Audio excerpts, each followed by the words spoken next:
O mundo tá em chamas, né, cara? Não, com certeza. Na oportunidade que nós tivemos aqui, eu acho que as coisas estavam até um pouco melhores do que estão hoje. O que acontece é o seguinte, a mídia, de um modo geral, a grande mídia, ela acaba, talvez por uma questão de fadiga, de saturação do público, relevando, colocando em segundo plano. Né? Primeiro era a questão da pandemia. Então, a questão da pandemia, no momento em que ocorreu a intervenção na Ucrânia, ela foi superada pelas matérias que diziam respeito à intervenção na Ucrânia. Havia uma demanda muito grande do público por isso. Agora, nesse momento que a gente está vivendo, talvez por uma questão de solução de continuidade ou de fadiga, como eu disse, muitas coisas importantes estão sendo esquecidas pela grande mídia. Agora, da outra oportunidade que a gente teve aqui, o que eu quero dizer para você, para o teu público, é que as coisas pioraram bastante, a coisa está acirrada na Europa, você tem protesto na Itália, você tem protesto na Alemanha, você tem protesto na Hungria, você tem protesto em todos os lugares da Europa. Eu vi na República Tcheca também, Na República Tcheca, um protesto anteontem com mais de 100 mil pessoas nas ruas de Praga, e o público na República Tcheca não só fazia um protesto contra o governo, como fazia um protesto, claro, com relação à questão do preço dos combustíveis e fazia também um protesto claro em relação ao alinhamento com a Ucrânia. Dizia, olha, o preço dos combustíveis está do jeito que está em razão do alinhamento com a Ucrânia. O governo está despendendo recursos que farão falta para o país e farão falta para essa construção de uma perspectiva sob o ponto de vista da questão industrial. O grande ponto aí, Monark, é a indústria. Nós precisamos olhar para o seguinte, a Alemanha, por exemplo, é a alma mater da indústria europeia. Então, quando você afeta a construção do componente, do custo da energia, que é importante para a indústria de transformação de termoplástico, para a indústria de transformação da siderurgia, para a indústria de transformação, de um modo geral, até do próprio agronegócio, você inviabiliza a produção industrial em muitos países da Europa, principalmente na Alemanha. Por que inviabiliza? Só não ia haver um encarecimento dos produtos finais? Eu vou dizer para você pelo seguinte, porque o mercado está globalizado. Então, você tem a perspectiva de muitos produtos que são produzidos na China com um custo de energia inferior, porque os russos estão realocando o potencial energético em direção à China, em direção à Índia, em direção ao meio e extremo oriente. E na medida em que essa realocação de combustíveis, de gás, de petróleo é feita no sentido de... é feita no sentido de levar aos países do meio do Extremo Oriente uma perspectiva de gás, de petróleo mais barato, você acaba inviabilizando o custo da Alemanha, você acaba inviabilizando o custo da República Tcheca, você acaba inviabilizando o custo da Itália. Tipo, os produtos chineses ficam mais baratos e aí as pessoas preferem comprar eles. Sim, porque o custo de produção é infinitamente mais barato. É infinitamente superior na Alemanha. Entendi. O problema não vai faltar gás na Alemanha. Os Estados Unidos vão levar o gás para a Alemanha. Ah, é? Sem dúvida, eles vão levar o gás, vão levar o GNL para a Alemanha. Mas eles vão levar esse gás para a Alemanha, vão levar esse gás para a República Tcheca, vão levar esse gás para a Hungria com um preço absurdamente alto, absurdamente acima do que seria razoável. Porque você tem um custo de produção que, em muitos setores da economia, ele fundamentalmente é embasado aí na questão do custo da energia. Tá? Então, efetivamente, você vai ter uma quebra da indústria alemã com desemprego. O problema não é o cara pagar caro o gás. O problema é o cara não ter com o que pagar o gás, porque ele não vai ter emprego. Porque encarece todos os produtos e porque, como encarece produtos, a indústria para de fecha, produzir. A indústria fecha e a indústria vai buscar uma posição na China, a indústria vai buscar uma posição na Índia, a indústria vai buscar uma posição fora da Alemanha. Por exemplo, se a gente falar em indústria alemã, por exemplo, o setor de siderurgia fechando plantas na Alemanha, fechando planta em Luxemburgo. Isso já está acontecendo? Já está acontecendo. A ArcelorMittal, por exemplo, fechou 2 plantas na Alemanha recentemente. Tá? E aí, paralelamente, você tem uma situação onde você, inviabilizando o setor industrial, você vai ter problemas que estão superpostos. Fluxo migratório. Está vindo muita gente da Hungria, da Ucrânia. Tá? Já é um problema sério, porque você já tinha fluxo migratório importante da Síria, você já tinha fluxo migratório importante da Líbia, você teve fluxo migratório importante do Iraque, das antigas repúblicas ali que eram área de influência da União Soviética, o caso da Iugoslávia, que foi destruída, problemas econômicos em algumas outras regiões que também levaram a um fluxo muito grande de imigração para a Alemanha, e você tem, em razão desse excesso, desse preço absurdo aí na energia, no gás e no petróleo, a inviabilização, vou repetir, do preço, da capacidade de competição da indústria. Do produto alemão. Do produto alemão de modo geral. Por exemplo, vou dar um exemplo para você.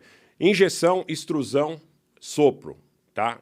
O componente de energia é muito, muito importante, né? Transformação de termoplástico, polietileno, poliestireno, tudo isso é muito, muito caro. O custo da energia é muito caro.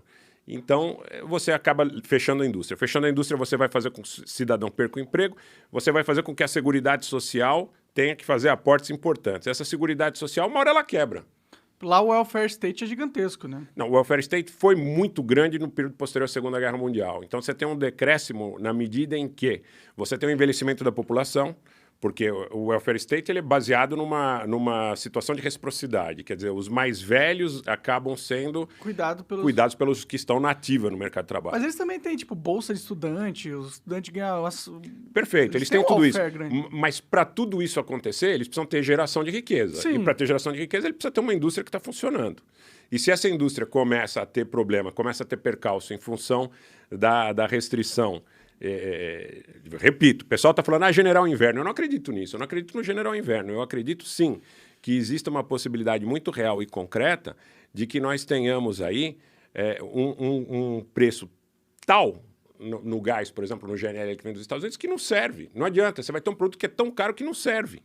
Aumenta tanto assim o preço do gás? Tipo, eles vão comprar em quantas vezes? Você sabe quanto aumentou em um ano a conta? Não. Por volta de 800%. Sério? Por volta de 800%. Caralho! O gás, por volta de 800%. Em um mês, agora em outubro, já estão sendo anunciados aumento de 80% a 100% em vários países da União Europeia em relação ao preço que está sendo praticado em setembro. Quer dizer, então é um custo de inflação também, né? Lá. Inflação no Reino Unido. Esse é um tema extremamente interessante. Chegou agora a Liz Truss para substituir o Boris Johnson. A inflação no Reino Unido era está na ordem de 10%. A Goldman Sachs está prevendo para o primeiro trimestre de 2023, 25% de inflação anual no Reino Unido. Caralho! Estou virando o Brasil. Não, o Brasil está numa posição privilegiada. A gente está indo bem, né? Tá 5%, um negócio assim. Nós estamos numa posição privilegiada pelo seguinte, porque nós estamos fora do olho do furacão. A guerra está longe geograficamente da gente. Depois o governo brasileiro teve uma atitude interessante em relação a não romper com a Rússia, a não buscar um alinhamento automático com a OTAN, né? O Bolsonaro esteve lá, conversou com o Putin, não fechou a porta do fertilizante e nós conseguimos estabelecer uma relação que é viável, que é boa com a Rússia. Não rompemos com os Estados Unidos, não rompemos com a Grã-Bretanha. Estamos comprando gás, inclusive, da Rússia. Não, Diesel. Estamos comprando diesel da Rússia. Então, quer dizer, nós temos uma situação privilegiada também em relação aos recursos naturais que nós temos. Biodiversidade, água, pré-sal. A gente tem tudo aqui. A gente produz, né? Só não tem como transformar o pré-sal em energia, né? De verdade. Ainda falta muita coisa, mas a gente tem, por exemplo, um agronegócio que o mundo depende muito do nosso agronegócio. Ele depende muito dessa capacidade de terras... De alimentar a gente. A China vai precisar muito do Brasil, precisa, e já a Índia vai precisar muito do Brasil, porque a Índia vai entrar num processo de urbanização muito parecido com o que entrou a China. A China entrou num processo de urbanização nas últimas décadas que levou pessoas para um nível de renda per capita absolutamente diferente do que tinham há 30 ou 40 anos atrás. Isso vai acontecer com a Índia agora. Por que está acontecendo isso com a Índia? Tem indústria demais para lá? Não, o que está acontecendo com a Índia é o seguinte, a Índia, na realidade, além de estar nesse momento sendo um polo de atração em função do gás, do diesel, do óleo, do petróleo barato que recebe da Rússia, que tem refinado, inclusive, muito provavelmente exportado esse produto para terceiros a partir dessa relação privilegiada, ela tem uma posição geográfica importantíssima, né? O Belt and Road, aí, nas novas rotas da seda da China, depende estrategicamente de passagens por portos da Índia. Então, a Índia é geograficamente importante, tem uma relação importante com a Rússia, no sentido de a Rússia depender muito da Índia para exportar esse excedente que não está exportando para a Europa. Porque quando você fala assim, a Rússia não está mandando gás para a Europa. A Rússia não está mandando gás para a Europa e a ideia da Europa era dizer assim, nós também não temos muito interesse no gás de vocês porque nós queremos deixar vocês sem recursos para fazer a guerra. Entendi. Aí a Rússia diz assim, tá bom, vocês não querem, tem quem queira.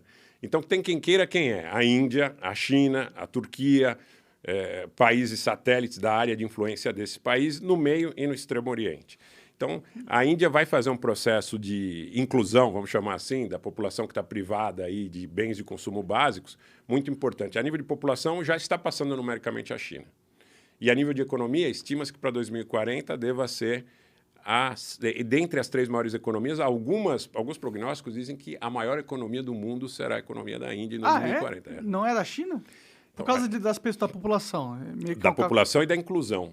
Então, quer dizer, você vai ter, por exemplo, escova de dente, pasta de dente, papel higiênico, arroz, feijão. Tem muita gente muito pobre lá. Muita gente muito pobre. Esse é o sistema de casta lá, que é meio esquisito, Exatamente, né? exatamente. Meio que obriga as pessoas a ficarem numa condição que já seja, né, é uma coisa que quase que intrinsecamente, né, já sugere um destino para a pessoa.